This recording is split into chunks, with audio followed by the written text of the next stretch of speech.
ഒക്കലാറ്റെ അറേനയിലേക്ക് എല്ലാവർക്കും സ്വാഗതം. Premier league മെമ്പർമാരായ സിറ്റിയും ലിവർപൂളും നേർക്കുനേർ കൊടുത്തപ്പോൾ യഥാർത്ഥത്തിൽ വിജയിച്ചത് ആർട്ടറ്റയുടെ ആർസണലാണ്. അത് ഞാൻ പറയാൻ കാരണം മറ്റൊന്നുകൊണ്ടുമല്ല, കളി സമനിലയിൽ അവസാനിച്ചപ്പോൾ പോയിന്റ് ടേബിളിൽ ആർസണൽ ഒന്നാമതും രണ്ടാമത് ലിവർപൂളും മൂന്നാമത് സിറ്റിയും. കളിക്ക് ശേഷം ക്ലോപ്പ് പറഞ്ഞത് ഇങ്ങനെയായിരുന്നു: അതൊരു നല്ല ഫുട്ബോൾ ഗെയിം ആയിരുന്നു. What A game, what an atmosphere. അതുപോലെ തന്നെ ടീമിന്റെ ഓൾ പെർഫോമൻസിൽ അദ്ദേഹം വളരെ ഹാപ്പിയാണ്, വളരെ സന്തുഷ്ടനാണെന്നും ക്ലോപ്പ് പറഞ്ഞു. പെപ് ഗാർഡിയോള പറഞ്ഞത് ഇങ്ങനെയായിരുന്നു: ഞങ്ങൾ നന്നായി തന്നെ തുടങ്ങി, പക്ഷേ അവർ ഒരു അവിശ്വസനീയമായ ടീമാണ്. ഞങ്ങൾക്ക് ഞങ്ങളുടേതായിട്ടുള്ള നിമിഷങ്ങളുണ്ടായിരുന്നു, പക്ഷേ അവർ കളിക്കുന്ന രീതി ഒട്ടും എളുപ്പമല്ല. ആ പോയിന്റ് ഞാൻ എടുക്കുന്നു എന്ന് കൂടി പറഞ്ഞാണ് പെപ് ഗാർഡിയോള അവസാനിപ്പിക്കുന്നത്. ഈ കളിയിലെ സ്റ്റാറ്റസിലേക്ക് കടക്കാം. കളിയിൽ ഫസ്റ്റ് ഹാഫിൽ മാഞ്ചസ്റ്റർ സിറ്റി നന്നായി തന്നെ കളി ആരംഭിച്ചു. പക്ഷേ ഫസ്റ്റ് ഹാഫിന്റെ അവസാനവും സെക്കൻഡ് ഹാഫും ലിവർപൂളിന്റെ കയ്യിലായിരുന്നു ആധിപത്യം.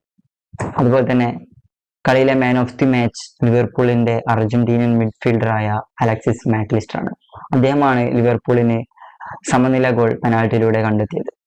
അദ്ദേഹത്തിന് 8 ഡുവൽസ് വിൻ ചെയ്തു, 11 റിക്കവറീസ് ഉണ്ട്. അദ്ദേഹമാണ് മോസ്റ്റ് ഫൗൾഡ് പ്ലെയർ, അതായത് 3 തവണ അദ്ദേഹം ഫൗളിന് ഇരയായപ്പെട്ടു. അതുപോലെ തന്നെ അവസാന ഫൗള് ദോക്കു പെനാൽറ്റി ബോക്സിൽ നിന്നും ചെയ്ത ആ ഫൗള് ഒരു വിവാദകരമായിട്ടുള്ള ഫൗളാണ്.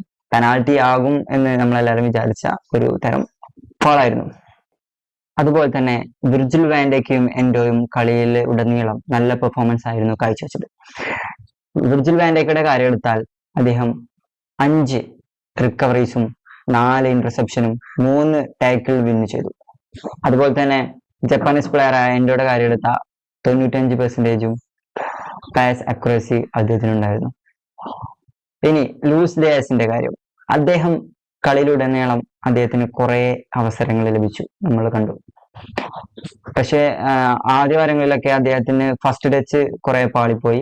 പക്ഷേ കളിയിലെ അവസാന നിമിഷങ്ങളിൽ ലാറ്റിൻ അമേരിക്കൻ ടച്ച്, അതായത് നമ്മളെ ഡയസിന്റെ ആ ട്രിബിളിംഗ് എബിലിറ്റിയും ഒക്കെ നമുക്ക് കളിയിൽ കാണാൻ സാധിച്ചു. ആ നിമിഷം എല്ലാവരും ലിവർപൂൾ വിജയിക്കുമെന്നുള്ള തരത്തിലുള്ള ഒരു മെന്റാലിറ്റി ആയിരുന്നു കളി കാണുന്ന എല്ലാവർക്കും. ഇനി സിറ്റിയുടെ കാര്യം എടുത്തു കഴിഞ്ഞാൽ നമ്മുടെ പെപ് ഗാർഡിയോള സാക്ഷാൽ ഡിബ്രോയിനെ പിൻവലിച്ചു. എല്ലാവരും ഷോക്കോടെയാണ് അത് കണ്ടത്. എന്താണ് അദ്ദേഹത്തിന്റെ പ്ലാൻ എന്ന് ആർക്കും മനസ്സിലായില്ല. ഡിബ്രോയിന്റെ കാര്യം എടുത്തു കഴിഞ്ഞാൽ അദ്ദേഹം 4 ചാൻസ് ക്രിയേഷൻ ചെയ്തു, അതിൽ 3 കീ പാസ് ആയിരുന്നു.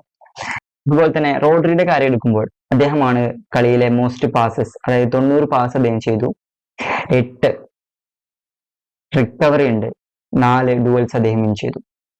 ഇങ്ങനെയാണ് ഇന്നലത്തെ കളിയിലെ സ്റ്റാറ്റസ്. അപ്പോൾ പുതിയ വീഡിയോയുമായി ഞാൻ വീണ്ടും വരും. അതുവരെക്കും ബൈ.